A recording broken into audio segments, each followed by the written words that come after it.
Earlier, when we talked about page faults, we saw that in response to the page fault, we will need to bring in the page from the hard disk into the main memory.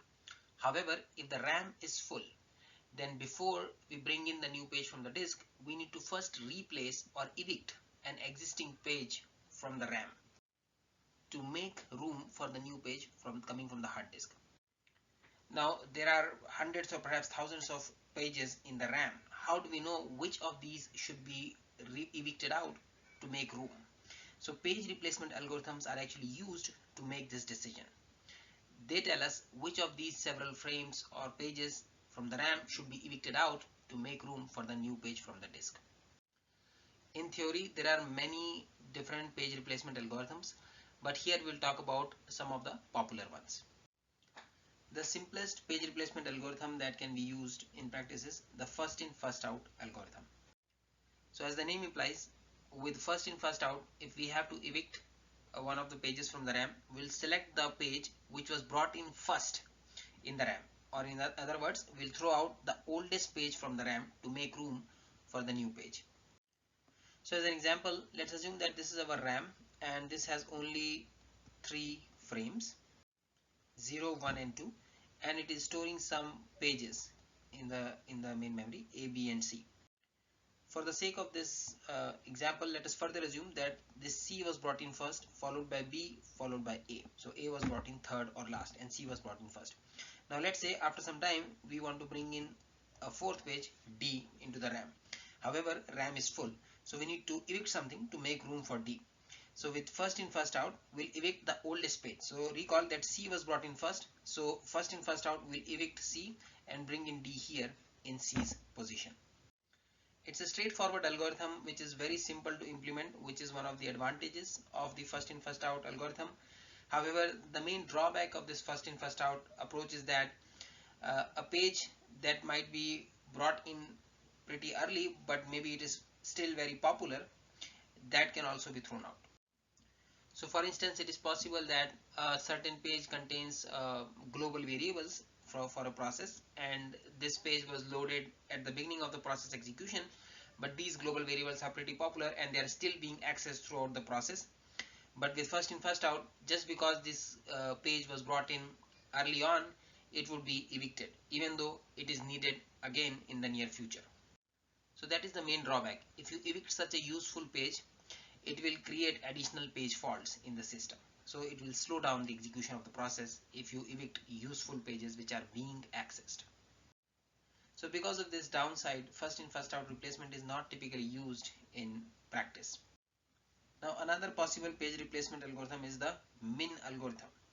So what the min algorithm says is, if you have to evict a page from the main memory, then you should choose that page which would be accessed farthest in the future. Let's take an example to understand this better. So let's assume that we again have this RAM which has these 3 frames 0, 1 and 2, and they are currently storing these 3 pages A, B and C. Now at this point, let's say the time is moving towards the right here, and let's assume that this stream is the page access stream. So this is the order in which the CPU is accessing various pages in the system. So let us assume that currently we are here at this point in the execution, and the CPU next accesses this page D, which faults, and so we now need to bring in this page D from the hard disk and load it into the main memory. But the RAM is full, so we need to evict something. Now what the min algorithm says is, if you have to throw out one of the pages, you should select the one which would be used farthest in the future. So what does that mean? So we are here in time, right? So if you look at, let's say, this page A, when would it be accessed next? So note that this will be immediately accessed in the next cycle, right? So A is accessed let's say one cycle in the future. When would B be accessed? So B is accessed here, right? So B would be accessed 2 cycles in the future. When is C accessed? So C is accessed here, right? So that would be 1, 2, 3, 4, 5, 6, 7 cycles in the future. So if you have to choose between A, B and C, the one that is accessed farthest in the future is C, which is 7 time cycles in the future, right? So what the min algorithm says is, we should evict C and bring in D over here. In fact, it turns out that it can be formally shown that the min page replacement algorithm results in the minimum possible page faults in the system. So it is provably optimal. However, as you might have guessed, the main downside of this min algorithm is that it cannot be implemented in practice because it requires the knowledge of the future. It requires us to have some kind of an oracle. It is not always possible to accurately know exactly what addresses and what pages in which sequence a given running program would access in the future. And that's why this min algorithm cannot be implemented and used in practice. However, the min algorithm does have its academic applications. So because it tells us the optimal value, what is the minimum possible page faults that can be achieved for a given page reference stream, we can always compare the performance of an existing page or any other page replacement algorithm against the performance of the min algorithm to see how close to the optimal does any given page replacement algorithm performs. Besides the first in first out and the min algorithm, we can also replace pages or evict pages from the main memory in a random fashion. As the name implies, what the random page replacement algorithm says is anytime we need to evict a page from the RAM, we randomly generate a number. So for example, here in this case, we will generate a random number in the range 0, 1 and 2, and let's say this random number comes out to 2. So we will replace this page C in frame 2 and bringing the new page over here. So it's pretty straightforward. Now one might expect that a random page replacement might work randomly or poorly in practice, but it turns out that it works surprisingly well in practice, and mainly because when we have, let's say, thousands of frames in the main memory or the RAM, the probability that we randomly pick one of the most useful pages for eviction is fairly low. Nevertheless, the random page replacement algorithm is also not typically used in practice by our modern operating systems. Our modern operating systems, they mostly use some form of LRU or least recently used eviction policy or page replacement policy. As the name implies, in the least recently used page replacement policy, whenever we have to select a page for eviction, we will select the one which has not been accessed for the longest in the past. So let's take an example to understand this better. So let's assume we have this RAM, and inside the RAM we have space for 3 pages, and right now we are storing these pages A, B and C in the RAM. Let's say this is the page reference stream. So this is the order in which the CPU is referencing various pages in the process, and let's assume time is increasing towards the right. So currently we are here in this at this point in execution, and CPU is now requesting to access page D. So this results in a page fault, so we need to bring in page D to the RAM. However, the RAM is full, so to bring in D we need to evict either A, B or C. Now if we are using the LRU eviction policy, the LRU algorithm will first figure out which of these existing pages in the main memory has not been accessed for the longest. So let's do that, right? So we are here in the execution, so we know everything before this, we know the past. So based on this, we know that this C was accessed just now, 1 time step ago. We know that B was accessed here 2 time steps ago. However, A, it was accessed 4 time steps ago over here. So out of these 3, A, B and C, if we write it down here, C was accessed 1 time step ago, B 2 time steps ago, and A was accessed 4 time steps ago. So A is basically the oldest page here, which has not been accessed for the longest. So the LRU page replacement policy will basically evict page A and bring in D over here. If you think about it, the LRU page eviction policy is an approximation of the min optimal policy which we talked about on the previous slide. The min policy requires us to accurately exactly know the future, However, there is no way of exactly knowing the future. Nevertheless, we can still approximate the future. So the Lru eviction policy says that past predicts future. The future is very likely to be quite similar to the past. And if that is true, then the page that has not been accessed for the longest in the past would be the page which will not be accessed for the longest in the future as well. And therefore, we should just evict that page. So this is the philosophy behind the Lru page eviction policy. Alright, so having talked about a summary of several page replacement algorithms, let us now work through some examples to understand the workings of these page replacement algorithms better. The first example we'll walk through is that of first in first out page replacement. So for this example, we'll assume that we have a toy main memory which has only 3 frames, these frames 1, 2 and 3. So it can only hold 3 pages in the RAM. The executing process on the CPU has 4 pages A, B, C and D, and this is the order in which the executing process accesses these pages A, B, C and D during execution. For this example, we will assume that the CPU is using a first in first out page replacement policy. So the same reference stream that is shown here is also copied here on the top row of this table. Our goal for this exercise is to figure out, using first in first out page replacement for the given reference stream, how many page faults will we get. So let's get started here. Initially, we will assume that the RAM is empty. So the first time we access this page A, RAM is empty, so this is going to be a page fault. So let's mark a page fault with a cross. Now in response to this page fault, we'll load page A from the hard disk and bring it into the RAM. So let's use this frame 1 for storing page A. Now we should also start keeping track of the order in which these pages are brought into the RAM, so that later when we have to evict them in first out order, we will know which one is the oldest one. So A would be brought in frame 1. Next, when we refer to B, currently only A is in the RAM, so B will also result in a page fault. Let's bring in B here in frame 2. So let's also update our queue here. After that, when we refer to C, note that C is also currently not in the RAM, so this will also result in a page fault. So let's now bring in C here in frame 3 and update our queue here. So C was brought in third. Here next after C we refer to A again. Now A is present in frame 1, so this will result in a hit. So there is no page fault now. Next, when we refer to B, now note that B is present in frame 2, so B will also result in a hit. So no change in the state of the RAM, we are good. However, after this, when we access D, D is not in the RAM, just A, B and C are. So D will result in a page fault.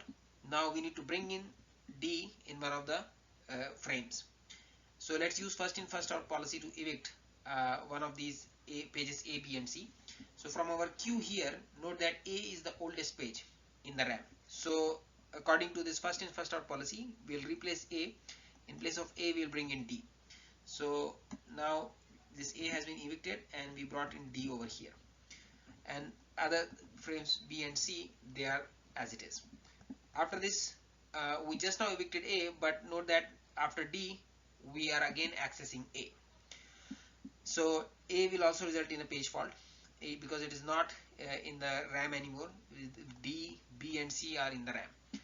Now we should bring A back into the RAM. So again RAM is full, so we need to evict something. So using first in first out, now among the remaining pages here, you see B is the oldest one, right? So we'll now evict B, and in place of B, we'll bring in A. So next A will be brought in here. So we evict B here, A will be brought in here, everything else remains the same.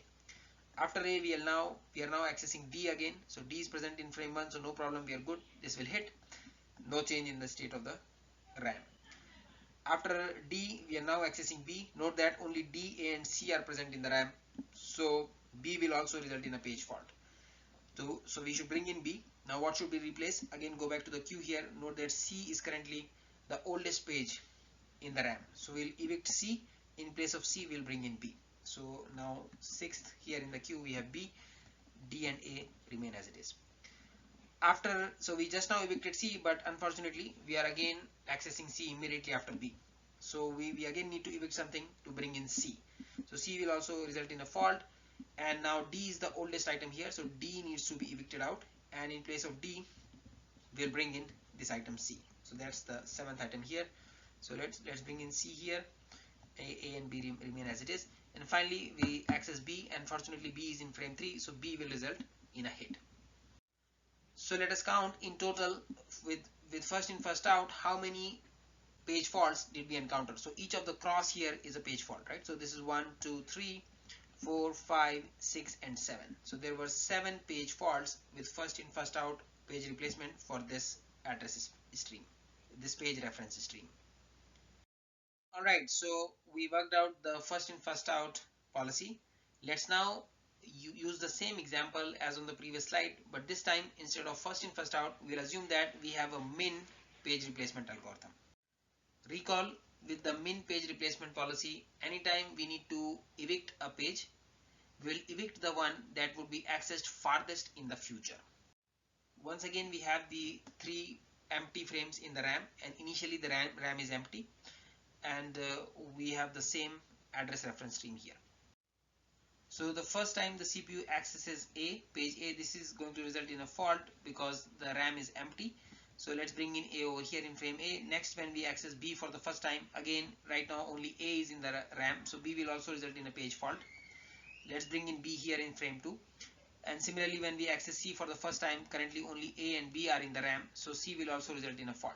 Let's bring in C here in frame 3. Now after this, access to A will hit because A is present in frame A, so this is not a problem. Similarly, access to B will also hit because B is present here in frame 2, so this is also not a problem. But now when we want to access D, D is currently not present in the RAM, only A, B, C are. So this will result in a page fault. Now we need to evict something to bring in D. So let's see which of the 3 A, B or C should we evict, right? So let's find out which of these 3 A, B and C would be accessed farthest in the future. So note that A is accessed immediately in the next cycle, right? So A would be accessed 1 cycle in the future. B is accessed 1, 2, 3 cycles in the future, and C is accessed 4 cycles in the future. So this is the first time when C is accessed after this access to D. So it turns out that C is the page that will be accessed farthest in the future, and therefore according to the min replacement policy, we should evict C and bring in D over here. So that is what we are going to do. A will remain here, B will remain here, and in place of C we'll now bring in D. Next, after this we are accessing A again, which will hit here in frame 1, so no problem, this is going to be a hit. So we have no change in the RAM. Then we again access D, which will hit in frame 3, so no problem, we have the same state of the RAM.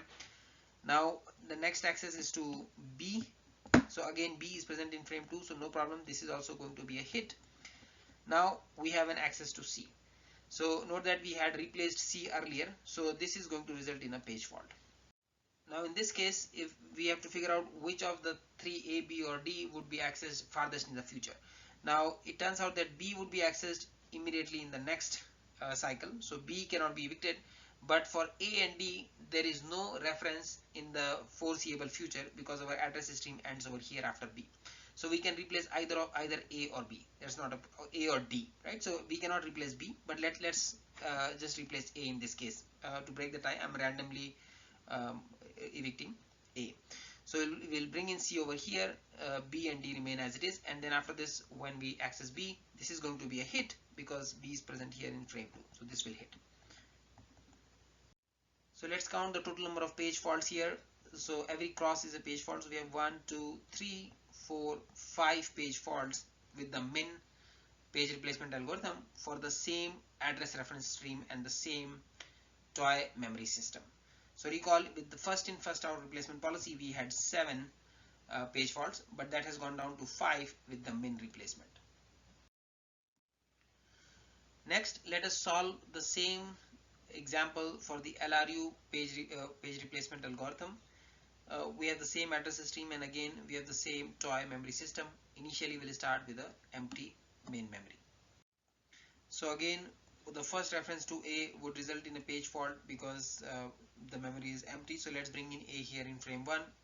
Next, when we refer B for the first time, again only A is in the RAM, B is on the hard disk, so B will also be a page fault. Let's bring in B here in frame 2. When we similarly refer C for the first time, currently only A and B are in the RAM, C is not, so C would also be a page fault.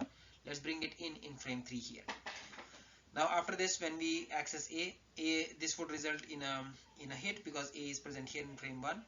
So no change to the RAM. Similarly, B would also hit next, so again no change in the state of the RAM.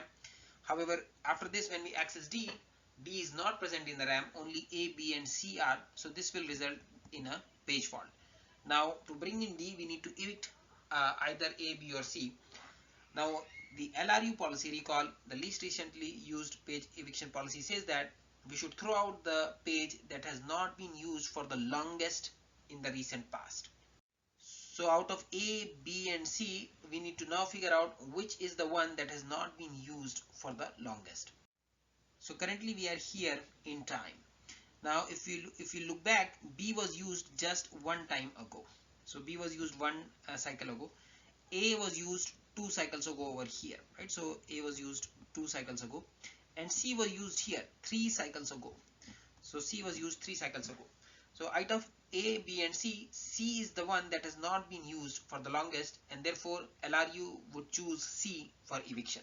So let's evict C and bring in D over here. So A and B remain and D is brought in place of C. So after this, when we access A, again A is in the memory, so this would also hit, no problem. Next, when we again access D, D is present in frame 3, so this will also hit, no problem. After this, when we access B, again B is in frame 2, so B will also result in a hit, so this is also not a problem.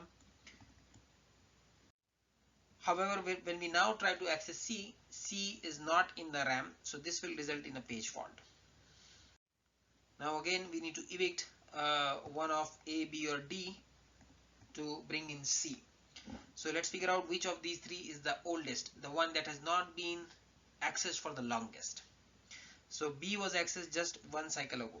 So B was accessed one cycle ago. D was accessed here 2 cycles ago. So let's note that down here. And A was accessed here 3 cycles ago. So out of A, B and D, A is the one that has not been accessed or used for the longest. So LRU will basically evict A and bring in C over here. So let's bring in C here, and B and D, they remain as it is. After this, when we access B, this will result in a hit because B is present in frame 2. So no change to the state of the RAM. Now let's count how many hits, how many page faults did we encounter. So every cross is a page fault. So we have 1, 2, 3, 4 and 5 page faults for LRU as well. Let's now take an example where the LRU page replacement algorithm would perform especially badly. So once again we have a toy memory system which has only 3 frames, and this is the address reference stream. So our process still has 4 pages A, B, C and D, but it accesses them in the sequence shown over here. So starting with an empty main memory, the first reference to page A, this is going to be a page fault because currently the memory is empty. Let's bring in A here in frame 1. Next, when we access B, this is also going to be a page fault because currently only A is in the RAM. So let's now bring B here in frame 2. Similarly, the first access to C is going to a fault. So let's bring in C here in frame 3. Now after this, when we access D, this is also going to be a page fault because currently only A, B and C are in the RAM. So we need to evict something to bring in D. Now we are using the LRU policy. So let's find out which of these 3 A, B and C is the oldest page for eviction. So C was accessed one time cycle ago, B was accessed 2 cycles ago, and A was accessed 3 cycles ago. So A is the oldest page, so let's evict A. So we bring in D here in place of A, and B and C remain as is. Next, the process, now you see we just now evicted A, but the process is now accessing A immediately. So this is again going to fault. Now we have to evict either D, B or C. So let's find out which of these is the one that has not been accessed for the longest. So note that D was accessed one cycle ago, B was accessed 3 cycles ago, and C is accessed 2 cycles ago. So B is the one, this is the page that has not been accessed for the longest. So the LRU algorithm will replace B and bring in A over here. So we now have D, A and C in the RAM. Next, so we just now replace B, and note that unfortunately the process now wants to access B. So this is also going to be a page fault, and let's find out which is the page that needs to be replaced. So again, A was accessed 1 cycle ago, D was accessed 2 cycles ago, and C was accessed 3 cycles ago. So C, this is the one that has not been accessed for the longest. So LRU will evict C and bring in B over here. So we now have D, A and B in the main memory. Unfortunately, we just now evicted C, and the process now wants to access C. So this is also going to result in a page fault. Let's again for the LRU algorithm find out which is the page among A, B and D that has not been accessed for the longest. So B was accessed 1 cycle ago, A was accessed 2 cycles ago, and D was accessed 3 cycles ago. So D is the page that has not been accessed for the longest. So LRU will evict D and bring in C over here. So the new state of memory becomes C, A and B. Now unfortunately we just now evicted D, and now the process wants to access D. So D will also again page fault. Let's find out the page for eviction. So C was accessed 1 cycle ago, B was accessed 2 cycles ago, and A was accessed 3 cycles ago. So A is the one, this is the page that has not been accessed for the longest. So A will be evicted. We'll bring in D here with the LRU algorithm. So D comes in here, and C and B remain. Now unfortunately we just now evicted A, and the process now wants to access A. So next A will again page fault. Now using the same method, D was accessed 1 cycle ago, C was accessed 2 cycles ago, B was accessed 3 cycles ago. So among B, C and D, B is the one that has not been accessed for the longest. So we will evict B and bring in A here in place of B. So now the memory becomes C, D and A. And unfortunately, once again, immediately after evicting B, the process now wants to access B. So this will also become a page fault. Again, let's find out A, D and C, which of these three is the oldest. By oldest I mean the one that has not been accessed for the longest. So A was accessed 1 cycle ago, D was accessed 2 cycles ago, C was accessed 3 cycles ago. So again, C, this is the one that has not been accessed for the longest. So the LRU algorithm will evict C and bring in B over here. So now in the memory we have B, D and A. Now unfortunately we just now evicted C, and again the process wants to access C. So this will also result in a page fault. So note that in this example, unfortunately all the 11 references would result in a page fault. So well, why is this happening? Why is every reference to a page is resulting in a page fault? So it turns out that this is not really a problem or a feature of LRU. In this case, the process has a working set of size 4. However, we are only allowing this process to store 3 pages at a time in the main memory. So note that the address reference stream is like this: A, B, C, D, A, B, C, D, A, B, C, D, and so forth, right? So essentially, the process is actively referencing these 4 unique pages. However, we are only allowing the process to store 3 of its pages in the main memory. So because of that, the process is not able to hold the entire working set in the RAM. So as a result, whichever page we evict is the one that the process needs immediately after eviction. Working set is basically the set of pages that the CPU needs actively for execution right now.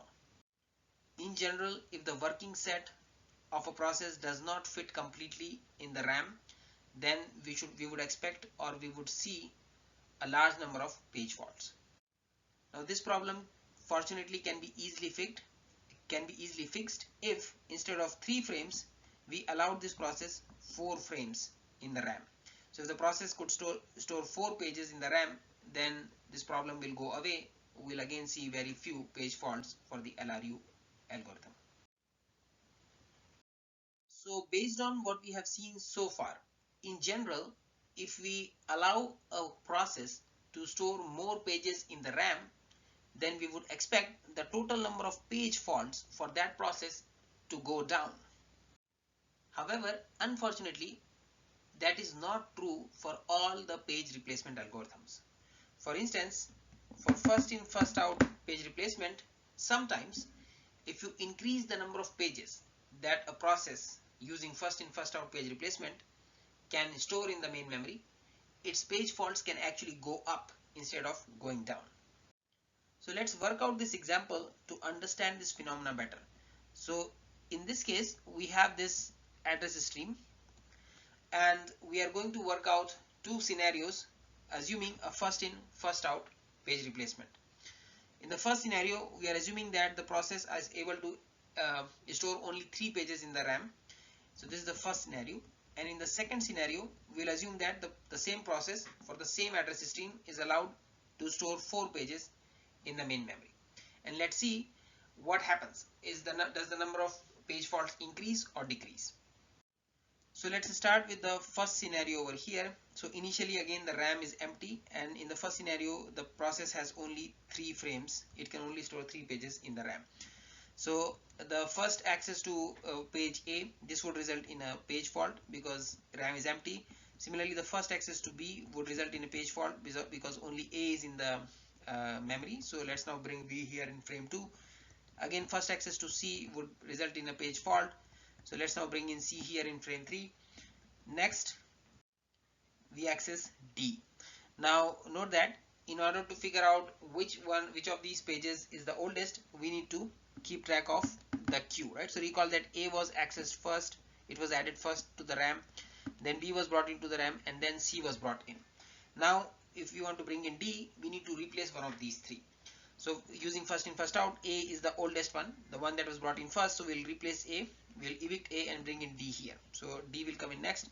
So D was also a page fault, and we brought in D here in place of A. So we now have D, B and C in the RAM.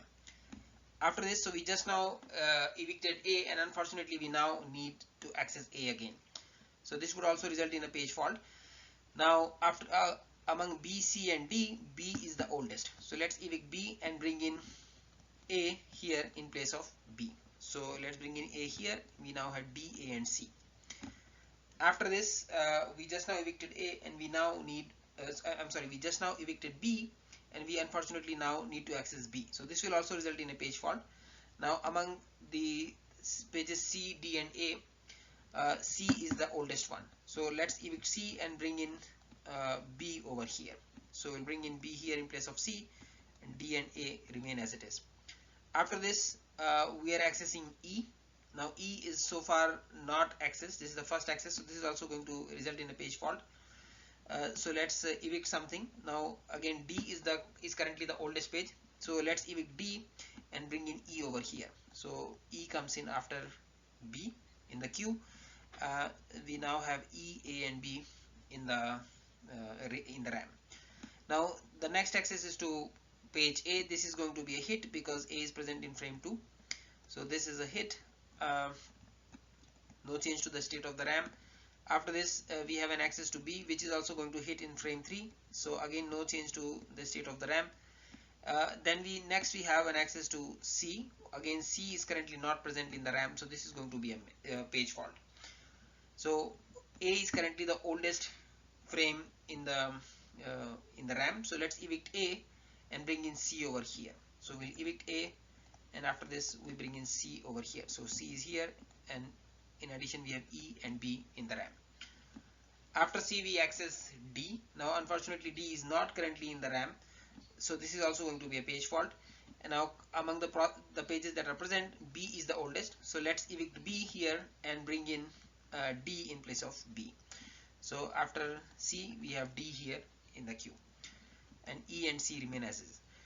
The last access is to page E, which is present in frame 1, so this is going to be a hit, or so this is not a page fault. So let's count how many page faults did we have. Every cross is a page fault here, right? So we have 1, 2, 3, 4, 5, 6, 7, 8 and 9. So in the first case we have 9 page faults. Now let's work on scenario 2. So for the same reference stream as shown here on the top row, we have now increased the number of frames or number of pages that this process can store in the RAM. So we are now allowing this process 4 pages in the RAM as opposed to 3 earlier. So again we'll start with an empty RAM. So first access to this page A is going to be a fault because RAM is empty. So let's bring in A here in frame 1. Next we access B. Again B is currently not in the RAM, only A is, so B will also result in a page fault. Let's bring in B here in frame 2. First access to C is also similarly going to be a page fault. So let's bring in C here in frame 3. And again the first access to D would result in a page fault because D is not present in the RAM. So let's bring in D here in frame 4. So we now have A, B, C and D in the RAM. After that, when we first access the next access to A, this is going to hit in page 1 in frame 1, right? So this is a hit, no change to the state of the RAM. Then we are accessing B, so B will hit in frame 2. So again this is not a page fault, no problem, so no change to the state of the RAM. Next we are accessing E. Now E is currently not present in the RAM, so we will have to evict something. Now let's recall what was the order in which these pages A, B, C and D were brought in, right? So recall A was brought in first, followed by B, followed by C, and then this was followed by D. So among A, B, C and D, A is the oldest page, so let us evict A and bring in E over here. So we'll bring in E in place of A, and B, C and D remain as it is. So E came in next. Now unfortunately, immediately after evicting A, we again need A, right? So E was a page fault, and now A is also going to be a page fault because A is not present in the RAM. So we will have to evict something. Now note that B is currently the oldest page, so let's evict B, and in place of B we bring in A. So now the next set of pages in the RAM is E, A, C, D. So after E we brought in A back. Now unfortunately we evicted B just now, and we now want to access B. So this is also going to be a page fault. Now currently C is the oldest page in the RAM, so let's evict C and bring in B over here. So let's evict C, and we brought in B over here in place of C. So and the other pages remain as it is. So let's add B here to the queue as well. Now unfortunately we evicted C, and now immediately after that we want to access C, right? So this is also going to result in a page fault. Again, to bring in C we need to evict the oldest page, which is D. So let's evict D and bring in C here in place of D. So C comes in here, and E, A and B remain as it is. Now we just now evicted D, and unfortunately we need D now. So this is again going to be a page fault, and now E is currently the oldest page in the RAM, so we will evict E. In place of E we will bring in D. So E is here, let's bring in D here. A, B and C remain as it is, and unfortunately just now we evicted E and we want to access E next, right? So E will also be a page fault. So let's now count how many page faults were there in the second scenario. Every cross again is a page fault, right? So this is 1, 2, 3, 4, 5, 6, 7, 8, 9, 10 page faults. So in scenario 2, where we are allowing the same process 4 frames, we have 10 page faults, which is 1 greater than the 9 page faults that we had earlier for the same process with only 3 pages in the RAM. This unexpected result is known as Belady's anomaly. This anomaly says that for some page replacement algorithms like first in first out, the page fault rate may increase as the number of frames that are allocated to the process increases. Now this is counterintuitive because in general we would expect that if we give more memory to a process, then the number of page faults that it sees would go down. Unfortunately, that is not true for all page replacement algorithms, and this is the Belady's anomaly. Right, so next let us see how the performance of an Lru page replacement policy may change if we allow more frames to the process in the memory. So again we'll work out the two cases, case 1 and case 2, for the same example as on the previous slide. In the first case, the process is allowed 3 frames in the memory, and in the second case, the process has 4 frames for storing its pages in the main memory. The only difference here is that instead of first in first out, we are using the Lru page replacement policy, and we want to find out how many page faults would happen in each of these scenarios. I'm going to leave this as an exercise for you. I have worked out the solution over here. Let us quickly count the number of page faults for the first scenario. So every cross once again is a page fault. So we have 1, 2, 3, 4, 5, 6, 7, 8, 9 and 10 page faults for the first scenario with LRU. Let's now work on scenario 2 for the same example. For the second scenario, the solutions are shown over here. Let us count the number of crosses which represent the page faults. So we have 1, 2, 3, 4, 5, 6, 7 and 8 page faults. So note that with the LRU page replacement, as the number of frames that were allocated to the process increased, the number of page faults have gone down from 10 to 8, which is also expected. It turns out that with the Lru page replacement policy, if you increase the number of frames allocated to a process in the main memory, then it will always decrease the number of page faults for the process.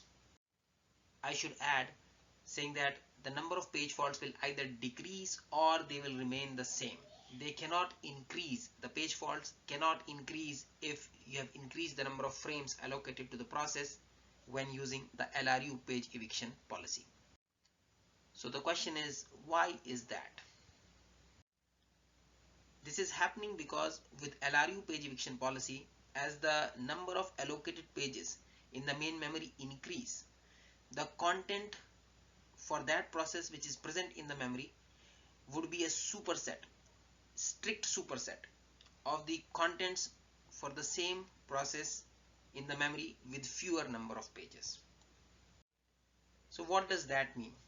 Let's take an example. Let's look at this time slice over here. In the first case, when the process had only 3 frames allowed in the memory, then the process had these 3 pages stored in the RAM. So it had D, B, C, these 3 pages in the RAM.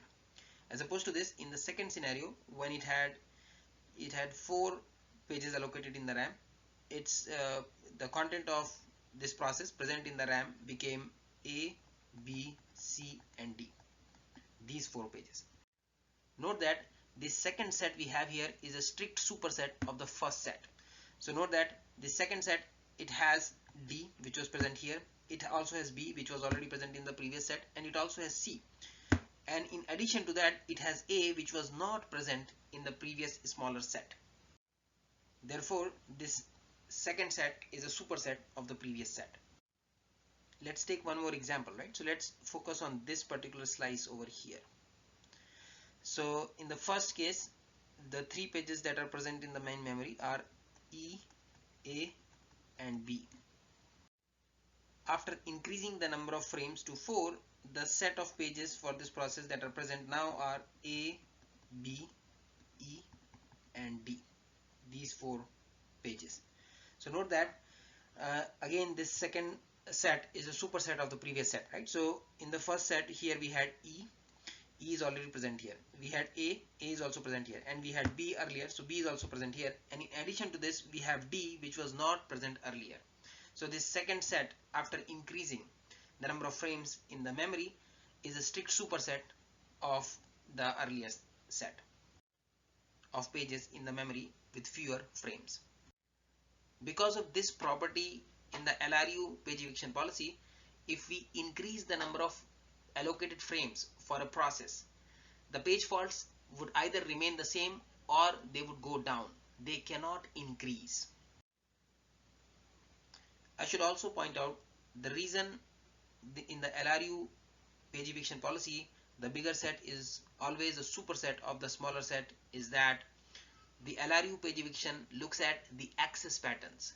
So it always evicts the page that has not been accessed for the longest.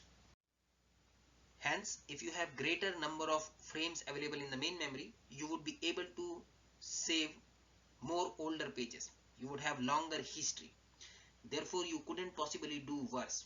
If there was no page fault earlier with a smaller set, then there cannot be a page fault with the greater set, which has a longer history. However, as opposed to this, if you go back and check, this is not always the case with the first in first out algorithm. In the first in first out eviction algorithm, the set of pages that you have in the main memory with greater number of frames is not always a superset of the set that you have in the memory with fewer number of frames, because of which we have the Belady's anomaly that we talked about earlier. I would like to close the page on virtual memory and demand paging by talking about a phenomenon called thrashing. Recall an earlier example of the Lru algorithm where we saw that the Lru eviction policy would cause a page fault for every new page that it accesses. That was essentially an example of thrashing. We saw that the reason the executing program was faulting for every new page access was that the working set of the process was not fully contained inside the main memory. So recall that the working set of the process was 4 pages A, B, C and D. However, there inside the RAM there was a space or room for only storing 3 of these 4 pages, let's say A, B and C at any point in time. And therefore the process will quickly page fault. Now at this point the process must replace one of the pages in the memory. However, since all its pages are in active use, it would be forced to replace a page that will be needed again right away. Consequently, it quickly faults again and again and again, replacing pages that it must bring back in immediately. This kind of high paging activity is thrashing. In general, a process is thrashing if it is spending more time paging than actually executing on the CPU. When a system is thrashing, the average memory access times approach the time that it takes to access the disk, because many memory references simply cause or result in page faults. Needless to say, thrashing results in a serious and very noticeable loss of performance. You would recall from our earlier discussions in the course that modern computer systems are multi-programmed systems. So essentially, we keep several processes ready and active to run in the main memory so that we can keep our CPUs as busy as possible. The idea is, if one of the executing process makes an IO system call and it has to wait for the IO operation to complete, we can start executing the next ready process on the CPU while this process is waiting for the IO.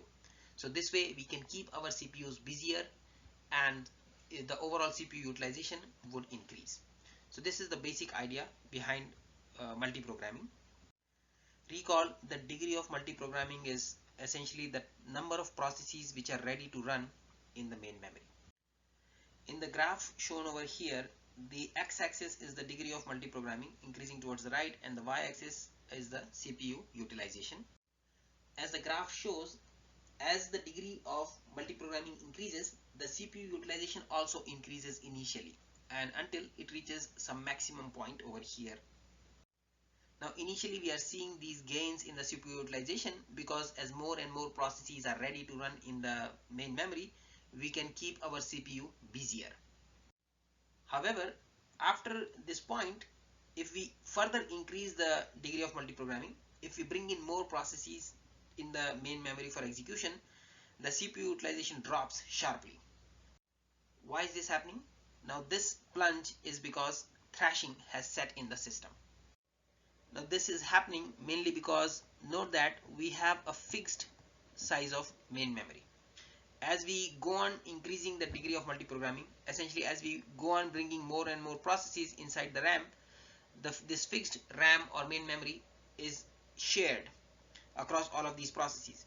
So all of these processes will get smaller and smaller share of this fixed RAM.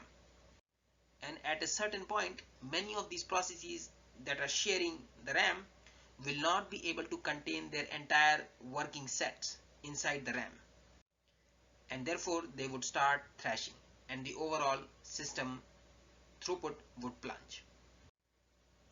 By throughput here I mean the system performance, especially in terms of CPU utilization, would plunge. Having talked about thrashing, let's now think about how we can limit thrashing in a multi-programmed environment. One of the things we can do to limit thrashing is to use a per process page replacement or a local replacement algorithm. So what this means is, if a process needs to evict one of the pages from the memory to bring in a new page from the hard disk, then the page is selected from the process's own set of allocated frames, not from any other process's frames. So for instance, let's assume this is our RAM or the main memory, and we have three different processes in the RAM. So on top here we have the green process, then we have the blue process, and then we have the violet process. The top three frames here, frames 0, 1 and 2 of the main memory, are allocated to the green process. Frames 2, 3 and 4 of the memory are allocated to the blue process, and the last two frames here are allocated to the violet process. Now let's assume that the green process has a page fault for its next page P14, which is currently not in the main memory. So we need to bring in this page P14 for the green process. If we are using per process page replacement policy, then to bring in this new page P14 belonging to the green process, we should only evict one of the pages that is already occupied by the green process. So we should only be evicting one of these frames 0, 1 or 2. We should not evict any of the frames that are allocated to the other processes blue and violet. So this is the per process replacement, which is also known as the local replacement algorithm. The main advantage of using per process replacement as opposed to using a global replacement is that if one process starts thrashing, it cannot steal frames from other processes in the memory and cause the later processes also to thrash. To eliminate thrashing, it is important that we are running only those groups of processes that can be completely fit in the memory. So by this we mean we should be executing only those processes for which we can contain their working set completely in the RAM. The entire processes need not fit in the RAM. However, the working set of the processes that are executing, those should be completely inside the RAM. An obvious next question here is, how do we figure out what is the working set size for a given process? Broadly speaking, the working set of a process is essentially the set of pages that the process is using right now. More formally, the working set can be defined as the set of all the unique pages that a process has referenced or accessed in the past t seconds, where t is a tunable parameter. Note that over the course of a process's execution, the working set will keep changing and evolving. So for instance, let's say during execution, the process makes a new function call and it calls, let's say, this function foo. When the process begins executing this function foo, it would essentially be executing the instructions and using the data structures belonging to this function foo, which might be located in a different set of memory pages than the pages that the process was using before calling function foo. So this is a simple example illustrating how the working set will evolve over the course of process execution. This example over here illustrates the idea of working set. Let's assume that each of these numbers in this stream, these are page numbers. And this stream of numbers, this represents the order in which an executing process accesses these memory pages. Let's assume that time is increasing towards the right, and let's assume the time window size over which we are measuring a working set is delta, so which is basically from here to here in this case, and also from here to here. So if we look at the working set of this executing process here at time t1 at this point, then all the unique pages that this executing process has accessed or referenced in the time window of size delta ending at time t1 over here would be its working set. So let's find out from here to here what are the unique page numbers that this process has referenced. So note that the process has referenced page number 1, 2, 5, 6 and 7. So at time t1 this is the working set of the executing process. It has 5 unique pages here. So to contain the working set of this process in the main memory at time t1, this process requires 5 frames in the RAM. Now as opposed to this, if you measure the working set of the same process here at time t2, we may find a different working set. So let's again do the same thing. So let's try to find out what is the unique pages the process has accessed in this window of size delta ending at time t2. So in this time window, there are actually only 2 unique pages, pages 3 and 4. And so the working set size here is 2 pages. So like we have seen earlier, as the process execution continues, both the size of the working set as well as the contents of the working set itself will evolve and change. Now an interesting question is, how do we pick this size of this window size delta or t to measure the working set accurately? Like we have seen, t is a tunable parameter and multiple considerations can be made for determining or choosing its size. Some of those considerations are summarized here. So let's assume on a system it takes 10 milliseconds to service a page fault. Now let's further assume that in 10 milliseconds in this particular system we can execute, let's say, 2 million instructions. So for this particular system the window size t should be much greater than 10 milliseconds, or in other words, the window should encompass much more than 2 million instructions execution. The problem is, if this window size is too small, then we may not be able to encompass the entire locality of the process. In other words, we may not be able to accurately capture its current working set. On the other hand, if this window is too big, then it may overlap several localities of execution in the process. So for example, in the extreme case, if this window is, let's say, infinite, the working set would be the set of all the pages that the process would touch during its entire execution lifetime. In summary, the accuracy of the working set depends on the selection of this window size t.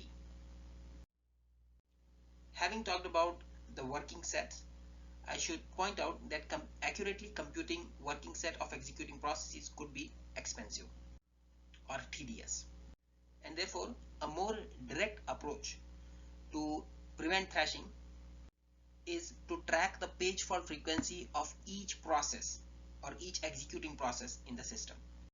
So here is the basic idea for this approach. We know that we want to specifically prevent thrashing. We also know that thrashing has a very high page fault rates in the system. So essentially, we want to control the page fault rate to control thrashing. Now this page fault rate can be observed in the system. If the page fault rate is too high for a process, then we know that the process needs more frames because it might be thrashing. As opposed to this, if the page fault rate of a process is too low, then the process may have surplus frames. So based on this idea, we can establish a lower threshold or a lower bound and an upper bound or an upper threshold for the page fault frequency. Now during execution, if the observed page fault frequency for a given process is greater than the defined upper bound or upper threshold of page fault rate, this means the process has too few memory frames. It might be thrashing, and so we should give it more page frames.